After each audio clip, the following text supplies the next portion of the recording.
அழைக்கின்றாரே நம்ம அண்ணா சாமி அழைக்கின்றாரே.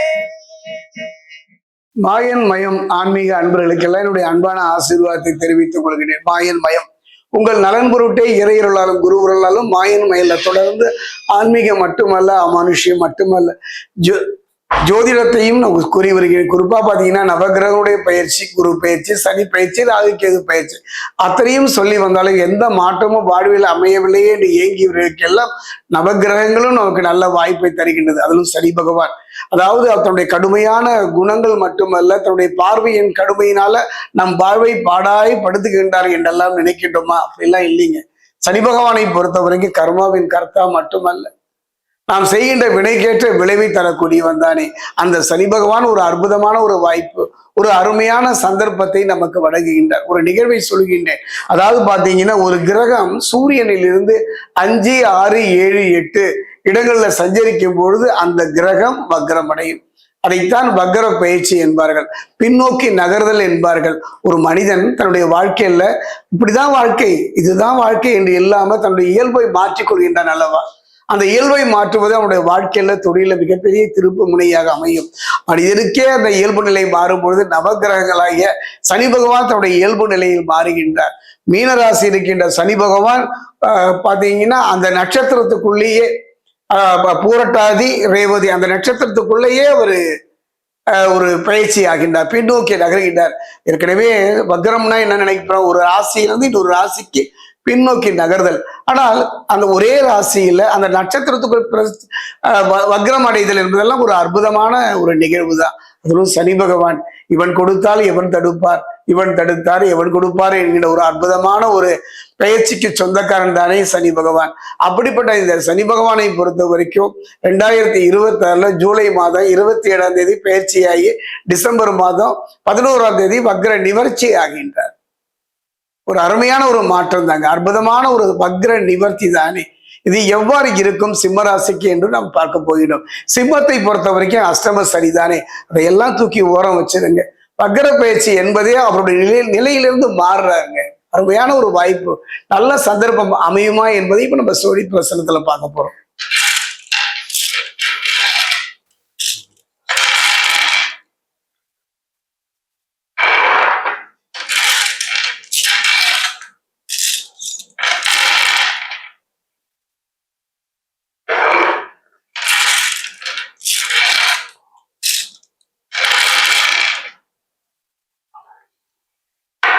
சிம்மராசி அன்பர்களே, அருமையான ஒரு வாய்ப்பு, அருமையான சந்தர்ப்பம். அஷ்டம சனியினால எதை தொட்டாலும் ஒரு தோல்வி, மனதுல நிம்மதி இல்லை, என்னடா ஒரு வாழ்க்கை என்றெல்லாம் சலித்து போகின்றோம், அழுத்து போகின்றோம். அப்படிப்பட்ட ஒரு நிலை மாறுமா? இந்த சனி வக்ர பயிற்சி குறுகிய காலமே இருந்தாலும் கூட வாய்ப்புங்க. மனிதனுக்கு சந்தர்ப்பமும் வாய்ப்பும் அமையுமானால், அதுவும் சனி பகவான் அமைத்து தருவானால் எவ்வாறு இருக்கும் என்றால், சனியை பொறுத்த வரைக்கும் அஷ்டமஸ்தானமாகிய 8ஆம் வீட்டில் இருந்து இருக்கிறார். அங்கிருந்து அவர் பார்க்கின்ற பார்வைன்னு பாத்தீங்கன்னா 10, 2, 5 ஆகிய வீடுகளை பார்க்கின்றார். வக்ர சஞ்சாரம் என்று பார்த்தோம்னா, வக்ர சஞ்சாரம் சிம்மராசிக்காரர்கள் வாழ்வில் நல்ல மாற்றங்களை ஏற்படுத்த போகின்றது, நல்ல திருப்பங்களை தரப்போகின்றது என்பதைத்தான் சோழி பிரசன்னம் சொல்கின்றது. அதே நேரத்தில் தொழில் ஸ்தானத்தை பார்க்கும் சனி எதிர்ப்புகள் குறையும். அதாவது அவர் சனி பகவானுடைய பார்வை தொழில் ஸ்தானத்தை விடுது. கர்ம சனி அல்லவா இது. தொழில் இருந்து வந்த ஏமாற்றங்கள், பொருளாதார நெருக்கடி, எதிர்ப்புகள், சத்துருக்கள் அத்தனையும் படிப்படியாக குறைவதை நீங்கள் இயல்பாகவே உணரலாம். அது மட்டும் கிடையாதுங்க, என்னுடைய அனுபவத்துல ஒரு மனிதனுடைய வாழ்க்கையில நல்ல தொழில் அமையும். தொழில் தானே புருஷ லட்சணம். அதாவது சிம்மராசி இருக்கக்கூடிய ஆண் பெண் இருவாருக்குமே ஒரு நல்ல தொழில், நல்ல முன்னேற்றம், அதிலிருந்து வந்த தடைகளும் பிரச்சனைகளும் படிப்படியாக குறைவை பார்க்கலாம். சிலருக்கெல்லாம் அரசு துறையில ஒரு நல்ல ஆதாயம் பெறுவதற்கான அற்புதமான ஒரு வாய்ப்பாகத்தான் அமையும். குறிப்பா பாத்தீங்கன்னா குடும்பம், ஒரு மனிதனுடைய வாழ்க்கையில குடும்பம், இல்லறம், அந்த கலத்திரஸ்தானம் என்று சொல்லக்கூடிய இருந்து வந்த கணவன் மனைவிக்குள்ள இருந்து வந்த அந்த அந்யோன்யம் நெருங்கும். இதுவரை அவர்களுக்குள் இருந்து வந்த பிரச்சனைகள் படிப்படியாக குறைந்து ஒருவர் புரிந்து கொள்கின்ற அற்புதமான யோக பலனை தரப்போகின்றார். இந்த சனி வக்ர பயிற்சியில சிம்ம ராசிக்கு அருமையான வாய்ப்புங்க. என்னுடைய அனுபவத்துல பட்டம் வாங்கியிருக்கோம், பதவி வாங்கிட்டோம், செல்வத்துல திளைத்தால் மட்டும் போறாது. அந்த இல்லறம், ஒரு மனிதன் கவலையோடு அந்த தாயின் மடியோ மனைவியின் மடியோ சாய்வது என்பதெல்லாம் மிகப்பெரிய ஒரு ஆறுதலை தரும், நிம்மதியை தரும். நிம்மதி இழந்து தவித்தவங்களுக்கு இல்லை, சிலரெல்லாம் தொழில் ரீதியா மன ரீதியா வெளி மாநிலங்களுக்கு வெளிநாடுகளை சென்று குடும்பத்தை பிரித்து தவித்து போவார்கள். அந்த நிலை மாறி அற்புதமான ஒரு யோக பலனை சனி பகவான் தருவார். குறிப்பா பாத்தீங்கன்னா கணவன் மனைவிக்குள்ள இருந்த கருத்து வேறுபாடு சனி பகவான் அந்த கருத்து வேறுபாடை படிப்படியாக குறைப்பார். குடும்பஸ்தானத்தை பார்க்கின்றார். இந்த குடும்பஸ்தானத்தை பார்க்கும் சனி பொறுத்தவரைக்கும் கருத்து வேறுபாடுகளை குறைப்பதோடு கணவன் மனைவிக்கு மட்டுமல்ல அப்பா பிள்ளைகளுக்குள் இருந்து வந்த கருத்து வேறுபாடுகளை எல்லாம் படிப்படியாக குறைவதை நீங்கள் இயல்பாகவே உணரலாம். குறிப்பா பாத்தீங்கன்னா குருவின் பார்வை சனியின் பாதிப்பை குறைக்கும். அதே நேரத்தில் குருவினுடைய பார்வை இருப்பதனால சனி பகவான் பாதிப்பு தந்தாலும் கூட சிம்மராசிக்கு அஷ்டமசனுடைய பாதிப்பு இருந்தாலும் கூட அந்த குரு பகவானுடைய பார்வை அந்த பாதிப்பை குறைத்து தடைபட்டு போன சுபகாரியங்கள் தடை நீங்கி நிம்மதி பெறுகின்ற ஒரு காலமாகத்தான் அமையும். முயற்சிகள் சாதகமாக அமையும். அதே நேரம் பார்த்தீங்கன்னா ஒரு முக்கியமான நிகழ்வை நான் சொல்லித்தான் தீர வேண்டும். சனி தன் சொந்த நட்சத்திரமான உத்திரட்டாதியில வக்ர சஞ்சாரம் செய்கின்ற இந்த காலம் பார்த்தீங்கன்னா மக நட்சத்திரக்காரருக்கு நல்ல முன்னேற்றம் ஆன ஒரு காலமாக அமைந்தாலும் கூட ஒரு நல்ல தாக்கத்தை தரப்போகின்றார்.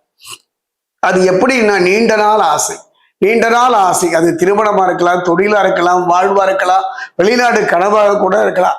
அந்த ஆசைகள் நிறைவேறுகின்ற ஒரு அற்புதமான காலமாகத்தான் அமையும்.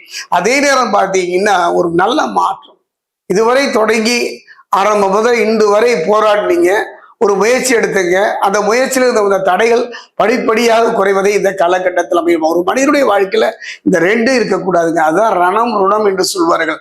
ரணம் அப்படின்னா நோய்ங்க, ருணம்னா கடன். இந்த ரெண்டு நாள் தாங்க சிம்மராசிக்காரர்கள் போராட்டமான ஒரு வாழ்வு.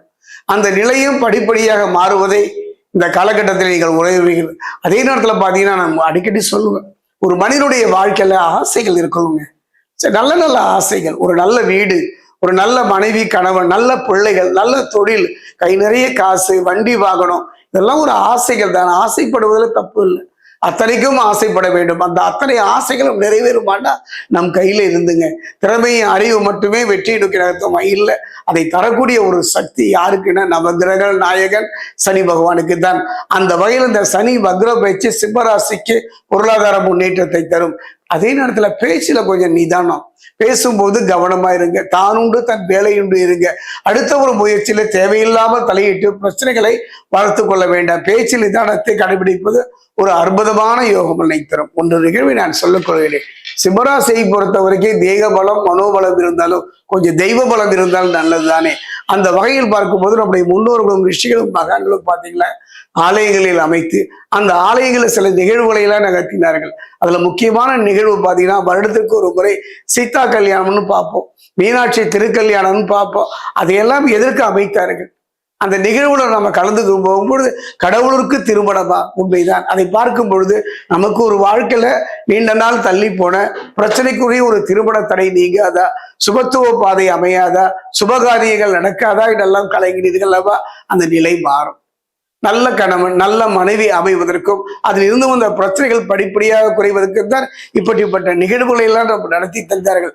நம்ம கடவுள்களுக்கு மட்டும் திருமணம் அல்லங்க, நவ கிரகங்களுக்கும் திருமணம். அதுவும் குறிப்பா சொல்ல போனா நவ கிரகங்களுடைய நாயகன் என்று சொல்லக்கூடிய சனி பகவானுக்கும் திருக்கல்யாணம். அதாவது குச்சனூர், நமக்கெல்லாம் தெரியும், தேனி பக்கத்துல குச்சனூர் சுயம்பு சனீஸ்வரர், குச்சனூரில் இருக்கக்கூடிய நீலாதேவி, அதாவது சேஷ்டா தேவி என்று சொல்லக்கூடிய சனி பகவானுக்கும் சேஷ்டா தேவிக்கும் திருமணம் இந்த ஜூலை மாசம் 31ஆம் தேதி 3வது வெள்ளிக்கிழமை. வாய்ப்பு இருந்தால் சென்று கலந்து கொள்ளுங்கள்.